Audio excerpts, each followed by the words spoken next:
পেতাম যদি এমন শাসক। আমিরুল মুমিনিন খলিফাতুল মুসলিমিন হজরত ওমরে ফারুক রাদিয়াল্লাহু তাআলা আনহুর কথা বলছি। তিনার শাসন আমলে ইয়াহুদীদের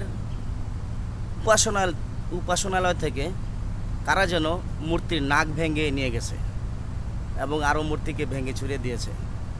তো ইয়াহুদির এক ধর্মনেতা এসে ওমরে ফারুক রাদিয়াল্লাহু তাআলা আনহুর কাছে বিচার দায়ের করলেন, হে আমিরুল মুমিনিন খলিফাতুল মুসলিমিন, কারা যেন আমার মন্দির থেকে আমার মূর্তির নাক ভেঙে দিয়েছে। তো ওমরে ফারুক রাদিয়াল্লাহু তাআলা আনহু বলল, তোমার কাকে সন্দেহ হয়? তখন তিনি বললেন, আমার মুসলমানদেরকে সন্দেহ হয়। তখন তিনি বললেন, ঠিক আছে, তুমি তাদের খুঁজে বের করে নিয়ে আসো, আমি উপযুক্ত বিচার করব। তখন ওই ইয়াহুদি খুঁজতে শুরু করলেন। এক পর্যায়ে কারা এটা ঘটনা ঘটিয়েছে আর খুঁজে পেলেন না। তখন ওমরে ফারুক রাদিয়াল্লাহু তাআলা আনহুর কাছে এসে বললেন, আমিরুল মুমিনিন খলিফাতুল মুসলিমিন, আমি তো খুঁজে পেলাম না।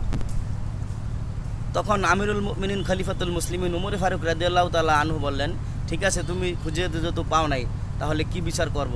তুমি আমার এই নাক কেটে নিয়ে তোমার মূর্তির সেই নাকের ওখানে বসিয়ে দাও যেখান থেকে তোমার মূর্তির নাক ভেঙেছে।